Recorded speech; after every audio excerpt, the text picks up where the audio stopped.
Okay, this is our last remote class. The focus here is going to be on immigration and on what some of the more significant developments in recent California history are. Now, in terms of immigration, that's kind of like, what we talked about in the first remote class when I was talking about the farm workers. I said that, there is a general historiographical consensus that the farm worker movement did not work. There's a mix of explanations, and most contemporary people who write about this argue that it's a mix of the Teamsters and Chavez's own personal and organizational missteps and failings. With immigration, there's also a sense of what the issues are, where the anti-immigrant thing comes from, and what the effect of Proposition 187 in the mid-1990s actually has been. So that will be, we can handle that. The other kinds of things that I'm going to end with are more in terms of questions than answers. It's not clear, what the major developments in California history over the last couple of decades are going to look like, a couple of decades from now. But I think we can suggest some questions about that, and like I did with the ending of the class on technology, we can say that the questions are still open, even though they are very, very important. But with immigration, we can do better than technology in putting it into an historical context. So that's what I'm going to try to do as we move along. Okay, so we've already seen that immigration in California, has a long history. But California immigration in the 19th century is kind of different than it was in the early part of the 20th century and afters, because the Asian immigration made California kind of unique.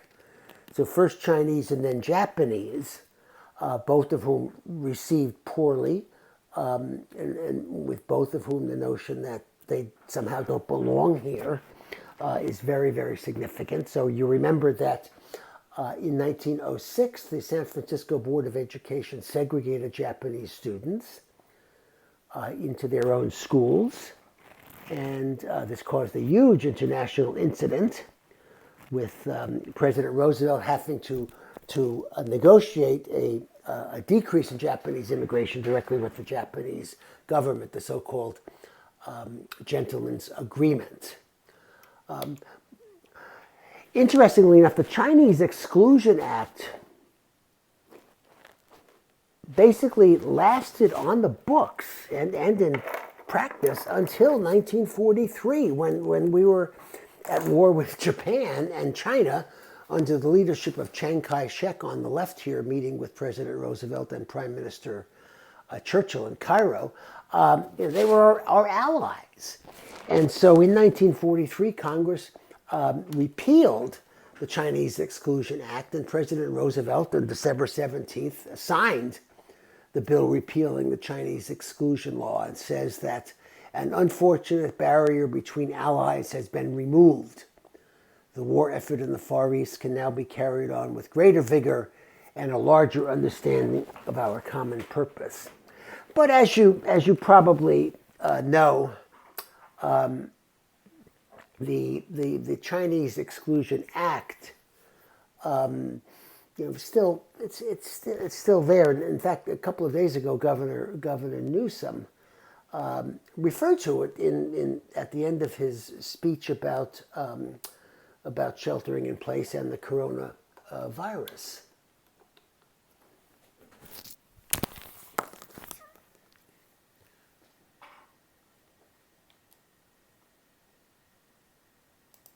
I'm very proud to be a Bay Area kid, born and raised.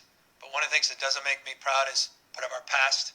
I come from a community that initiated the Chinese Exclusion Act. I remember a guy by the name of Dennis in the time, and he began and ended every speech by saying, whatever else we do, the Chinese must go. That yellow fever led to the Chinese Exclusion Act. It's a real black eye in the history of the United States of America, our state, my city.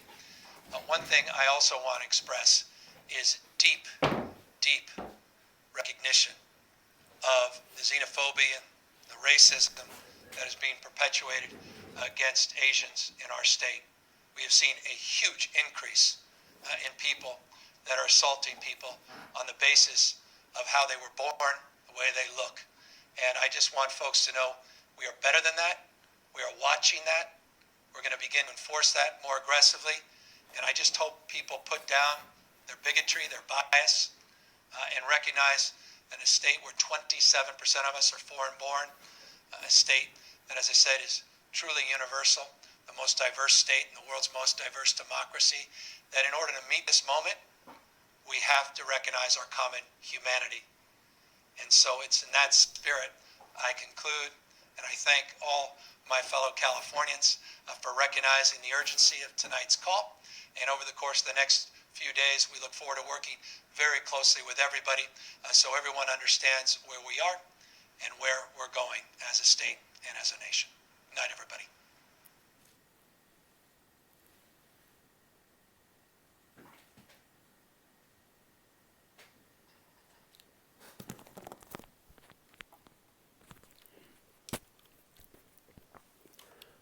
I'm very proud. The issue that really faces us now stems from the so-called new immigration, which began in the early 20th century and basically has, in one fashion or other, continued throughout the 20th and 21st centuries. It was called new because the older 19th century immigration before the Civil War basically was from Northern and Western Europe. You can see in this table that in 1850 we had roughly 2 million people coming in from Europe out of a total of 2.2 million total, and of those, practically all of them came from Northern and Western Europe. You know, they're basically from Ireland, from England, and from Germany. By the time you get to 1930, you know, we have 11 million people coming in from Europe, but look at that, a majority, slight majority, but nevertheless a majority, is coming from Southern and Eastern Europe, and they're from Italy, and then from Eastern Europe. So the people from Italy are obviously Italians, but people from Eastern Europe are largely from Poland and from Russia. And they tend to be largely, if not exclusively, Jews. So the new immigration is a different kind of immigration. And you can see if, with the Italians, you see that the Italian immigration really picks up in 1900 and goes until the beginning of the First World War. Then there's a tremendous, when we enter the war, tremendous downturn, and it picks up again in 1921, but then drops right off again, and we'll see why. An interesting part of the same time that this new immigration is happening, the urban population of the country is increasing. And that's important because old-time Americans think of America as, you know, the family farm. You know, even if they never lived in the family farm, they think of America as kind of a nation of yeoman farmers. But yet from 1880 to 1920, the urban population of the country, people living in cities, goes from 20% to practically a bit over 2/3. Now that doesn't mean they all lived in big cities. The Census Bureau at that time counted an urban area as anything with a population of 2,500 or more. So, I mean, 68% kind of overstates the case. But look at in the next column, the number of cities with 100,000 people or more than doubles during that time. So the nation is becoming, at the same time that these new immigrants are coming, the nation itself is becoming more urban.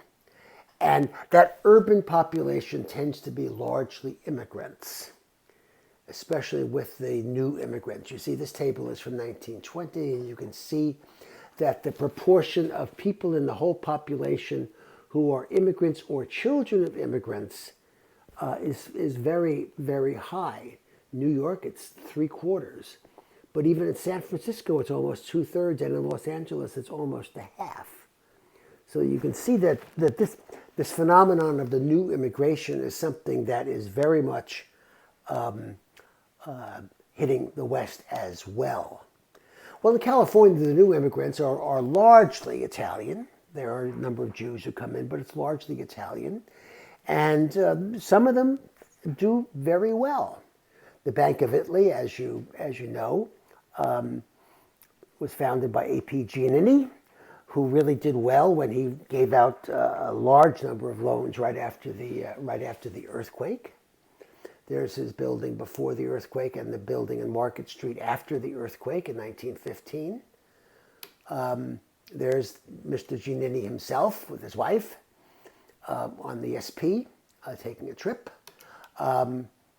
There's before the earthquake, and there's the current Bank of Italy building, which was built in 1908, and we saw a picture of it a little bit earlier.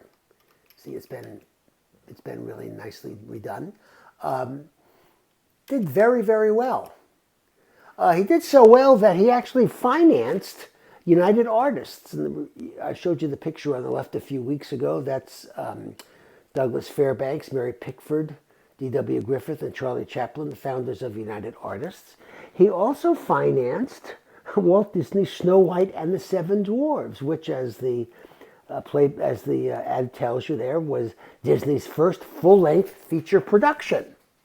So Giannini actually put his money and did very, very well.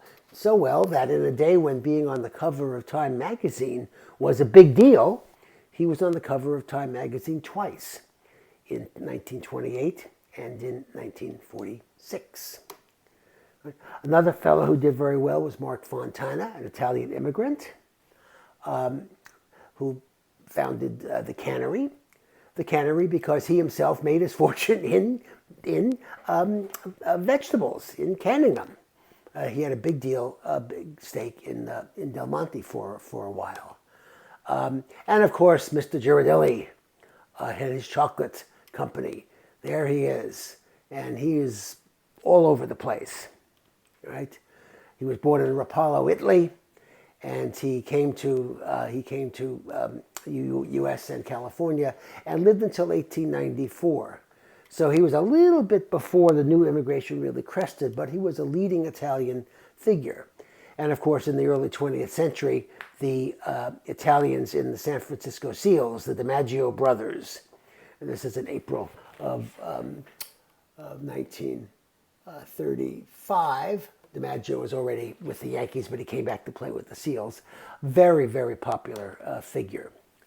But these new immigrants were not, they were, in the case of the Jews, they were non-Christians. In the case of the Italians, especially those living in the big cities, they were regarded as dark and swarthy, and everybody knows what Italians do. They drink wine all the time, that kind of thing. And there is, especially after World War I, World War I is regarded as a major failure. And there is the notion that the United States, needs to kind of take care of itself and go back to the way we were before the war. And the way we were before the war often can kind of elide into the way we were before these newfangled immigrants actually came.